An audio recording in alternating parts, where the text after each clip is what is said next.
प्यारे बच्चों, इससे पहले हमने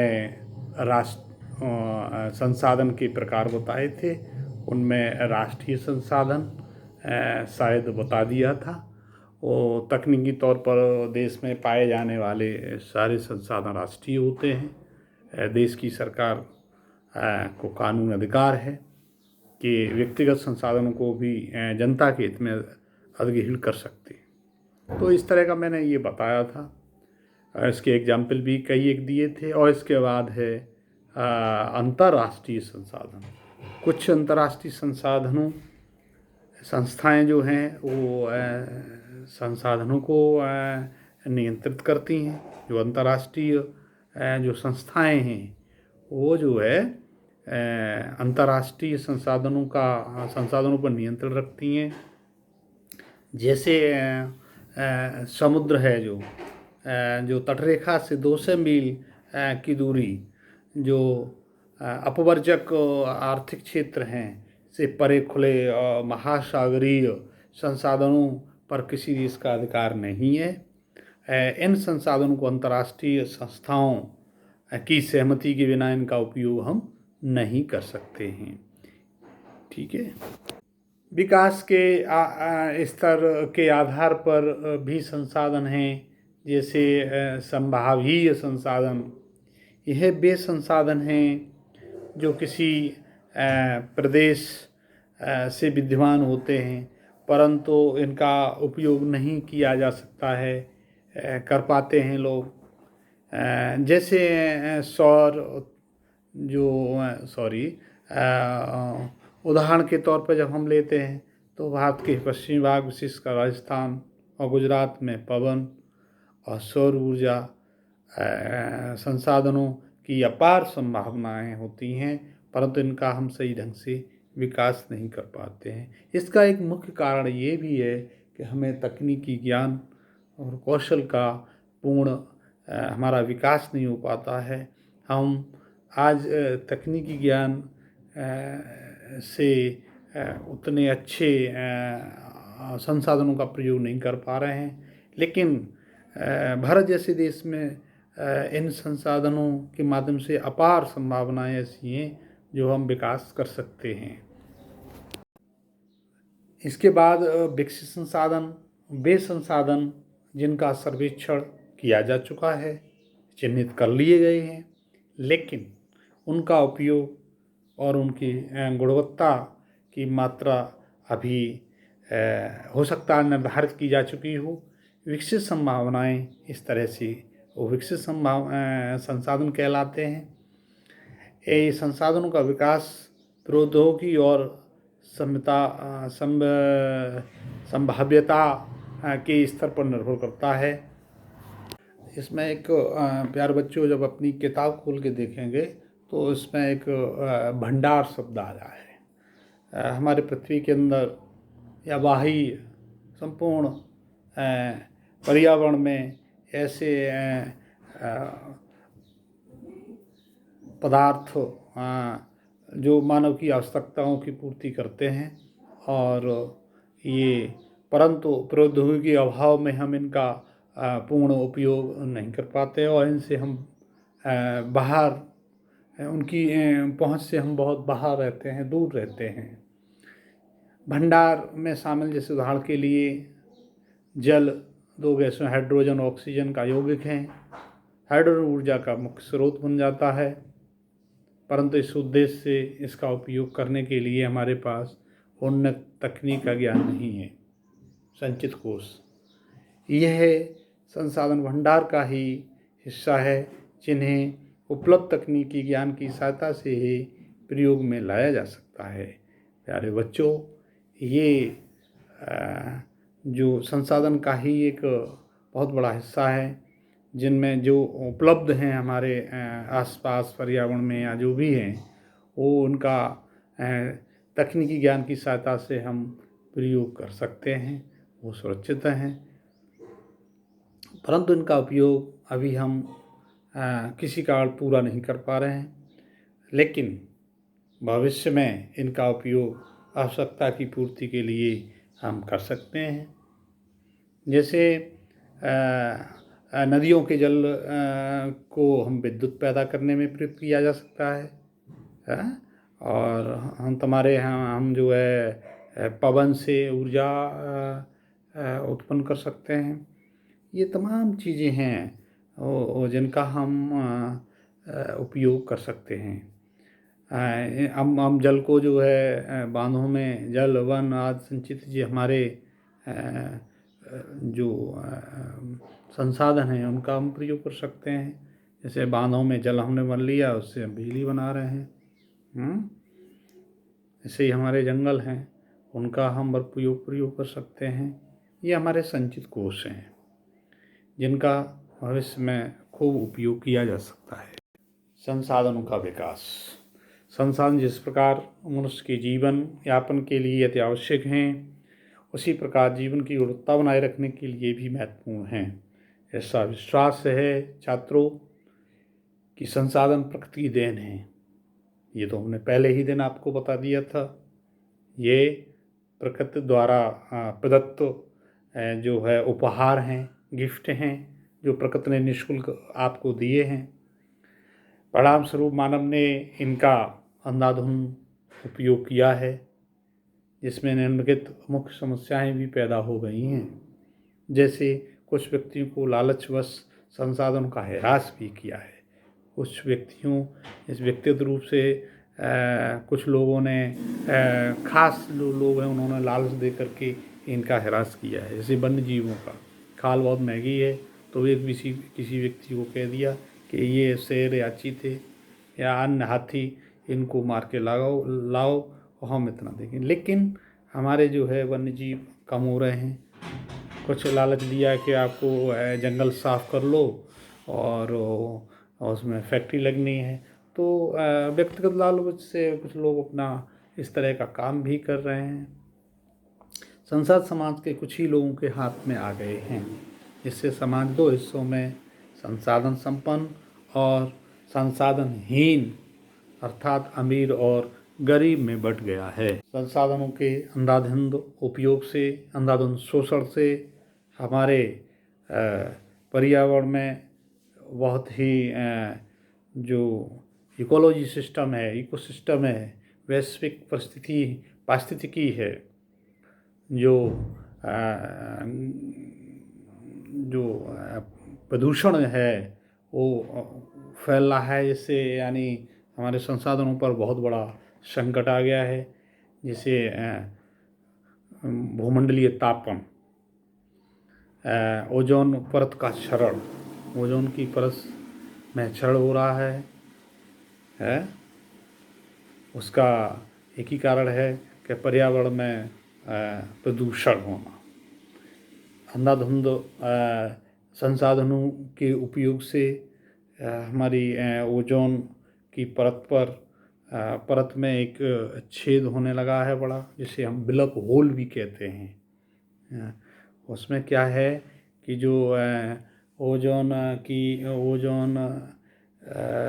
की परत में छेद होने से जो घातक किरणें, सूर्य से निकलने वाली अल्ट्रावायलेट जो रेस हैं, जो पराबैंगनी किरणें हैं, वो हमारे पृथ्वी या वायुमंडल के नज़दीक आ जाती हैं और उनसे तमाम प्रकार की बीमारियां जैसे मोतियाबिंद, कैंसर, तमाम घातक त्वचा रोग ये भी फैल रहे हैं। ये सब हमारे करतूतों का ही परिणाम है। तो कल्पना करें कि तेल संसाधन खत्म होने पर हमारे जीवन पर क्या प्रभाव पड़ेगा। खनिज तेल यदि खत्म हो जाए तो आपकी जो जीवन शैली बन गई है कि बिना मोटरसाइकिल या कार या गाड़ियाँ, हमारे अन्य उपकरणों में तेल, ट्रैक्टर, इंजन, पंप सेट जो भी हैं आप देख रहे हो, जिनमें हम तेल का या ईंधन का प्रयोग करते हैं, और यदि वो हमारे संसाधन खत्म हो जाएं तो हम क्या करेंगे। दूसरी बात, घरेलू और कृषि संबंधी अपशिष्ट जो को पुनः हम चक्रण करने के बारे में लोगों को विचार जानने के लिए अपने मोहल्ले अथवा गांव में एक सर्वेक्षण करें और लोगों से कुछ प्रश्न भी करें।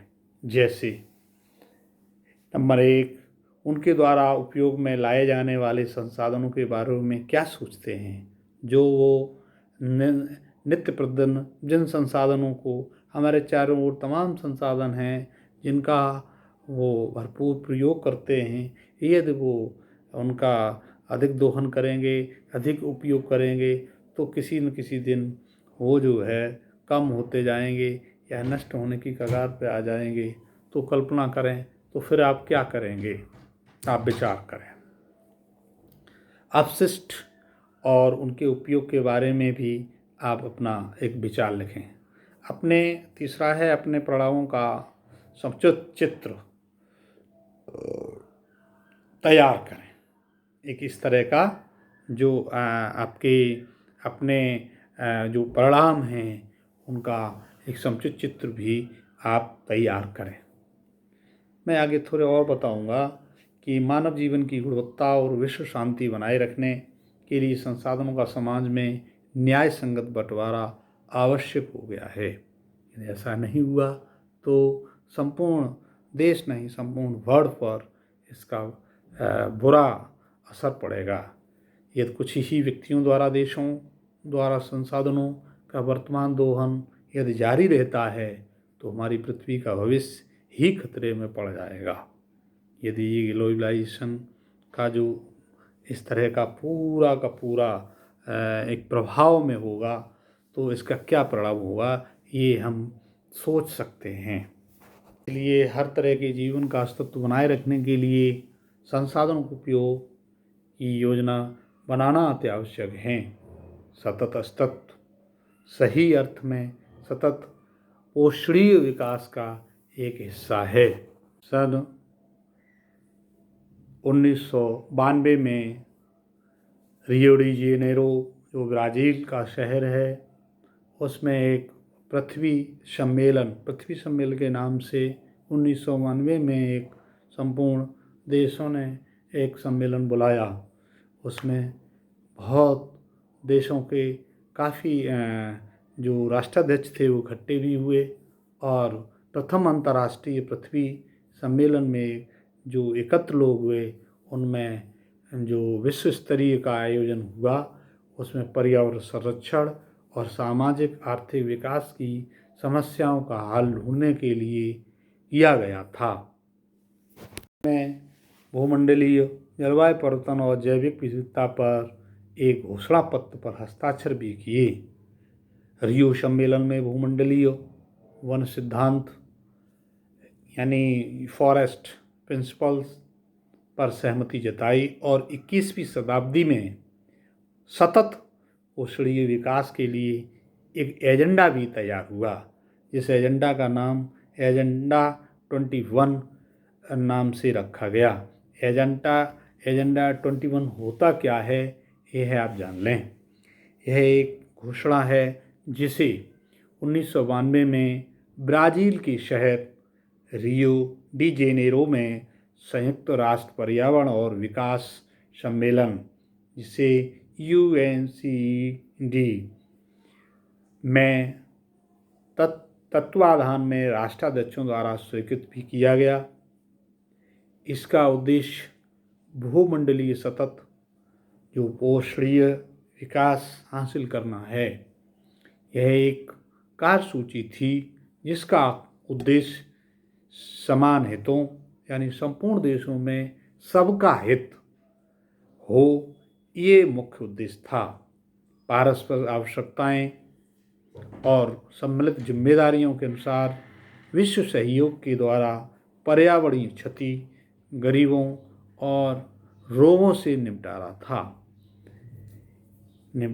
एजेंडा 21 का मुख्य उद्देश्य यह भी था कि प्रत्येक स्थानीय निकाय अथवा स्थानीय एजेंडा 21 भी तैयार करें। संसाधन नियोजन, आप अपनी किताब देखेंगे तो इसके बाद एक हेडिंग पाएंगे, संसाधन नियोजन क्या है। संसाधनों के विवेकपूर्ण उपयोग के लिए योजना बनाना ही संसाधन नियोजन कहलाता है। जैसे भारत जैसे देश में जहाँ संसाधनों की उपलब्धता है बहुत ज़्यादा, बहुत अधिक विविधता है। और यहाँ भी महत्वपूर्ण है कि यहाँ ऐसे प्रदेश भी हैं जहाँ एक तरफ के संसाधनों में प्रचुरता है, परंतु हमारे दूसरी तरफ के संसाधनों में कमी है।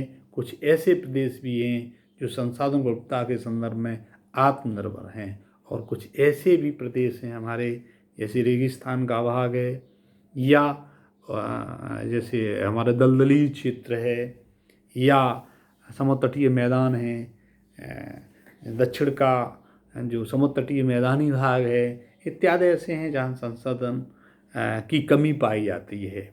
लेकिन जैसे हमारा दक्षिण का पठारी भाग है, तमाम हमारे संसाधनों की जो खनिज वगैरह हैं वो भरे पड़े हैं, जिनसे हम काफ़ी विकास पूरे देश में करते हैं। तो यानी कहने का मतलब है कि हमारे देश में कुछ प्रदेश ऐसे भी हैं, हम अपने देश की जब बात करते हैं तो जहाँ संसाधन बहुत ज़्यादा हैं, तो कुछ क्षेत्र हमारे ऐसे भी हो सकते हैं कि इन संसाधनों की कमी हो सकती है। उत्तर भारत में हम कृषि क्षेत्र में आत्मनिर्भर हैं, तो दक्षिण के पठारी भाग में हम खनिजों का उनको भंडार भी कह सकते हैं, खनिजों के भंडार हैं। चाहे झारखंड हो, चाहे हमारा बिहार हो, हमारा बंगाल तक हो, चाहे जो है और मध्य प्रदेश का झारखंड हो, महाराष्ट्र है, उड़ीसा, आंध्र, भरे पड़े हैं। इनका हम खूब पूरे देश के लिए प्रयोग करते हैं। उदाहरणतः जैसे हमने अभी एक दिया भी था, जैसे झारखंड है, मध्य प्रदेश है, छत्तीसगढ़ है, आदि प्रांतों में खनिजों और कोयलों के प्रचुर भंडार हैं, जिनका हम संपूर्ण देश के विकास में खूब जो है इसका उपयोग करते हैं। ये हमारे देश के ही हैं। अरुणाचल जैसे प्रदेश में जल संसाधन प्रचुर मात्रा में है, परंतु मूल विकास की वहाँ कमी है, और इस कमी के कारण हम जो है उसका सही प्रयोग आज हम जल का नहीं कर पा रहे हैं। अब हम इधर देखते हैं, राजस्थान में पवन और सौर ऊर्जा संसाधनों की बहुतायत है, लेकिन जल संसाधनों की कमी है। कुल मिला के हम कहेंगे कि कुछ प्रदेश ऐसे हैं जहाँ पर संसाधनों की कमी नहीं है, और कुछ क्षेत्र ऐसे हैं जहाँ संसाधन की कमी है, लेकिन वहाँ किसी न किसी रूप में कोई न कोई संसाधन जो है हमें अवश्य प्राप्त होता है। संसाधन तो बहुत हैं हमारे आसपास, सब जितने वस्तुएं जो चीज़ें आप देखते हो वो संसाधन हैं। अतः छात्रों, इन संसाधनों की भी एक आप सूची बनाइए और उनके उपयोग के लिए नई नई सोच तैयार करें। धन्यवाद। थैंक्स।